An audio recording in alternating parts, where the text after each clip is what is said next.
반대자들을 향한 바른 태도 이런 제목을 가지고 마가복음 3장 20절에서 35절 말씀 함께 보겠습니다. 우리 지난주 기도회를 하면서 우리는 주님의 그 권세 있고 아주 힘이 넘치는 사역을 보았죠. 말씀하시면 예수님께서 말씀하시면 사람들이 변화되어서 어부가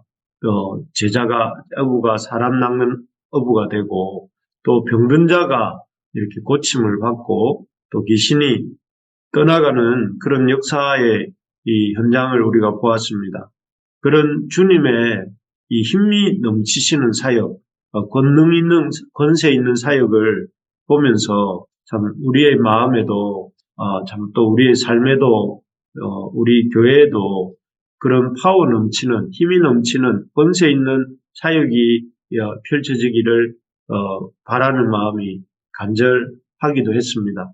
또 진심으로 또 바라기도 우리 주님의 그 권세 있는 말씀의 역사가 우리 모든 교회 가족들 위에 또 우리 교회 위에 또 이 땅 위에 일어나게 되기를 진심으로 소망합니다. 그렇지만 우리가 이런 주님의 사역 중에서도 권세 있는 부분에만 이렇게 우리의 마음을 뺏겨서도 안 되겠습니다. 왜냐하면 우리 주님의 사역에는 이런 권세 있는 사역도 있었지만 이런 권세 있는 사역을 거부하고 또 반항하고 또 대항하는 부정하는 이런 사람들도 많았기 때문에 그렇습니다. 오늘 본문에 나오는 두 부류의 사람들이 그 대표적인 사람이라 할 수 있겠습니다. 먼저는 이 예루살렘에서 내려온 서기관들인데요. 그들은 성령의 능력을 덧입어 일어나는 예수님의 권세 있는 사역에 대해서 시기하는 마음이 있었습니다. 그래서 예수님이 힘있게 말씀의 권능을 나타내실 때에 예수님의 사역을 비방하기를 뭐라고 비방하는가 하면 예수님이 바알세불에 집혔다. 쉽게 말하면 바알세불의 귀신의 왕인 그 사탄에 사로잡혀서 이렇게 사역하고 있다. 이렇게 비난하였습니다. 이 말은 그야말로 예수님의 사역이 귀신의 사역이다. 또 사단의 사역이다. 이렇게 하는 말과 다름 아닙니다. 그리고 또 이 말은 이렇게 예수님의 존재 자체를 없애버리려고 하는, 부정하고 없애버리려고 하는 그런 말의 다름 아닙니다. 왜냐하면 레위기 20장 27절에 보면 사탄에 사로잡힌 자, 바알세불을 이렇게 이 사로잡힌 자는 마땅히 죽여야 된다. 이렇게 합니다. 그래서 이 예수님을 향해서 바알세불이 집혔다. 이렇게 말을 하는 것은 예수님이 죽어 마땅한 존재다. 그래서 이 예수님을 없애버려야 된다 하는 말과 다름없는 말이었습니다. 그러니까 이 예수님의 사역을 약간 비난하는 정도가 아니고 예수님을 아예 죽여 없애버리자 하는 정도의 미움과 또 사람들의 이 시기가 예수님 주변에 있었던 것이죠. 참 우리 주변에는 이 정도로 우리를 미워하는 사람이 없는 것이 참 감사할 지경입니다. 참 예수님을 존재 자체를 부정하고 없애버리려고 하는 사람들이 있었다는 것들을 생각해 보면서 우리에게는 그런 정도의 어려움은 없다는 것을 인해서 감사하기도 하고, 동시에 이런 이 사역을 반대하는 사람들도 있구나 하는 것을 볼 수 있어야 됩니다. 두 번째로 보면 이 예수님이 귀신 들렸다 하는 사람이 있었는가 하면 예수님을 또 미쳤다 이렇게 말하면서 예수님의 사역 주변을 맴돌고 있었던 가족들이 있었습니다. 이 가족들은 다름 아닌 놀랍게도 어머니 마리아와 다른 동생들이었습니다. 이들은 예수님이 하는 축기, 귀신을 쫓아내는 것이죠. 축기와 치유 사역이 이 자신들의 명예를 먹칠을 한다고 생각했던 것 같습니다. 그래서 할 수만 있으면 그 예수님의 사역을 그만두게 할 목적으로 예수님 주변을 계속 맴돌고 있었던 것이죠. 누구보다 이 예수님의 사역을 잘 이해하고 또 지지해 줄 만한 사람이 어머니 마리아와 또 어쩌면 동생들일 것 같은데 오히려 이들이 가장 예수님의 사역을 잘 이해하지 못하고 또 만류하려는 그런 상황이었습니다. 참으로 이런 모습은 우리가 이렇게 주님의 말씀대로 살려고 할 때에 좀 주변에서 격려해주고 또 지지해줄 줄 알았던 사람들이 오히려 누구보다 참 이해를 못해주고 또 힘을 빼는 그런 경우와 비슷하죠.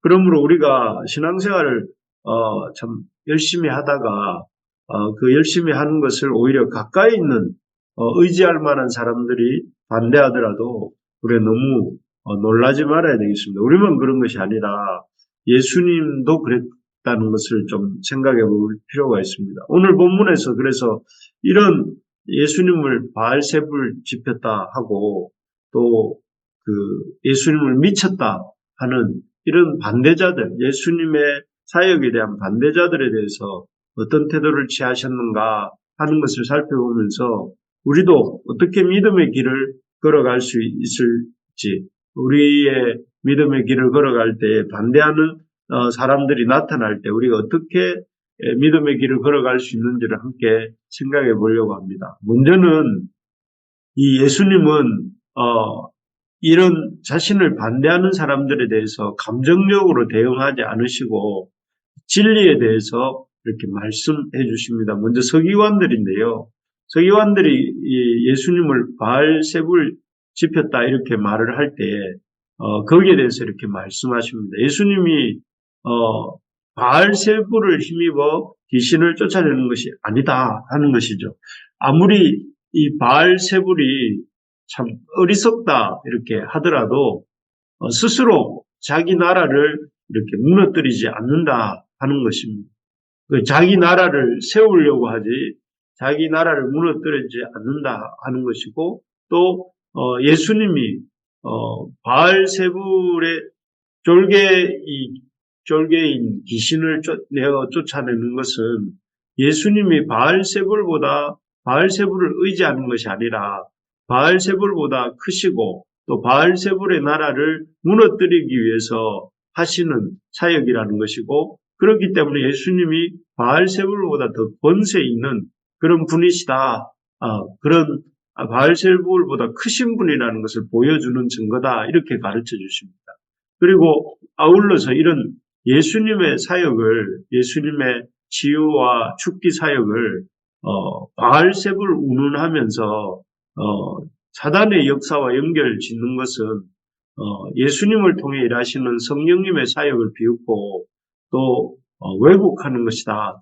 그리고 또 성령을 모독하는 죄라는 것을 알려주십니다. 그리고 그런 성령을 모독하는 죄는 결코 용서받지 못할 중대한 죄라는 것을 알려주십니다. 그래서 예수님께서는 이것을 통해서 서기관들이 자신들의 잘못된 생각과 제약된 행동을 보게 해주시고 또 동시에 이 바른 영적 진리를 이렇게 가르쳐주고 계시는 것입니다.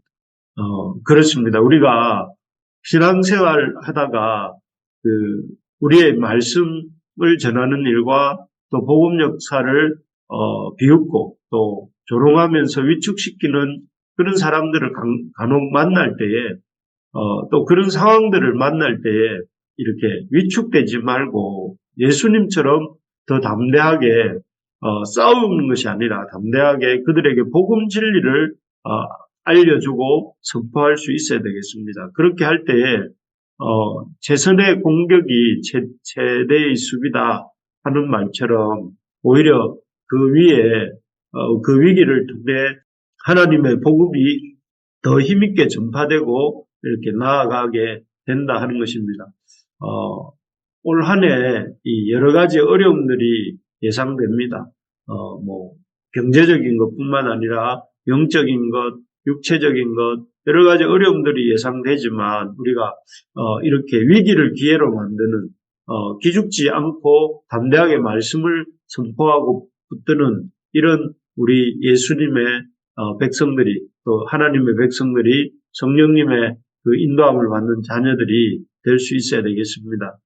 두 번째로 예수님은 자신을 미쳤다 하는 가족들을 향해서 어떻게 대하시는가 하면 그들에게 또 맞대응하지 않고 기다리십니다. 그래서 예수님의 가족들, 어머니와 형제들을 향해서 이 아무 말씀도 않으십니다. 예수님 보고 미쳤다 이렇게 말을 했지만 예수님 거기에 대해서 어떤 말씀을 하지 않으시고 오히려 그들에게는 아무 말씀 않으시고 자신의 주변에 있던 그 제자들을 향해 가족이 어떤 것인지를 설명합니다. 참된 가족이 어떤 것인가?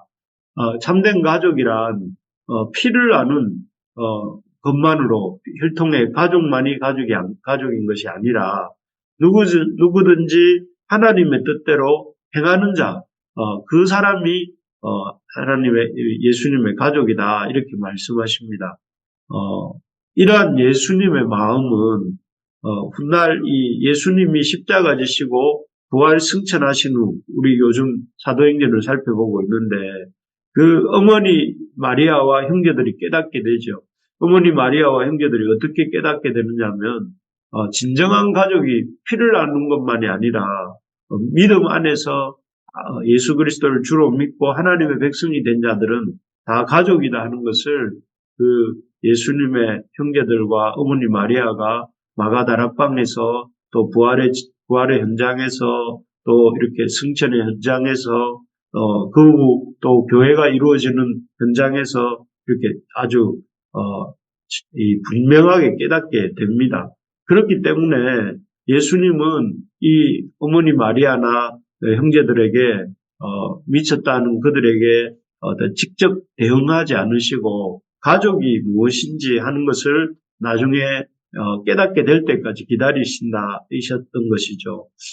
그렇습니다. 우리가 하는 일을 잘 알지 못해서 또 악의적인 의도가 없이도 우리를 힘들게 하는 사람들이 있습니다. 그런 사람들을 만날 때 그들이 깨달을 때까지 예수님처럼 참고 기다려주는 것이 필요합니다. 그렇게 참고 기다리면서 우리가 해야 할 바를 이렇게 하다 보면 때가 되었을 때 그들도 이 복음 안으로 들어오게 되는 것이죠. 우리를 잘 이해해 주지 못하는 이런 가족으로 인해 우리가 너무 낙심하지 말아야 되겠습니다. 또 그들에게 화를 내거나 또 이렇게 짜증을 낼 필요도 없는 것 같습니다. 인내하면서 사랑으로 섬기고 또 예수님처럼 기다려주는 우리 모두가 되기를 소망합니다. 그렇게 할 때에 예수님의 사도행전에 나오는 것처럼 주 예수를 믿으라 그리하면 너와 내 집이 구원을 받는다 하셨던 그 말씀처럼 때가 되면 우리가 우리의 해야 할 바를 묵묵히 감당하면서 그분들을 사랑하고 섬기며 기다릴 때에 온 가족이 구원을 얻게 되는 그런 하나님의 약속이 반드시 성취되는 것입니다. 말씀을 맺겠습니다. 우리가 주님의 일을 해나갈 때 권세 있는 사역도 있지만 그러나 또 한편으로 이런 반대하는 사람들을 만날 때가 있습니다. 그럴 때 우리가 진리를 잘 선포하고 또 기다리고 사랑으로 섬기는 우리의 삶을 살아나가는 우리가 될 수 있어야 되겠습니다. 그렇게 할 때에 때가 되면 이 모든 것들이 또 주 안에서 풀어지고 또 좋은 열매로 마무리되게 될 줄로 믿습니다. 우리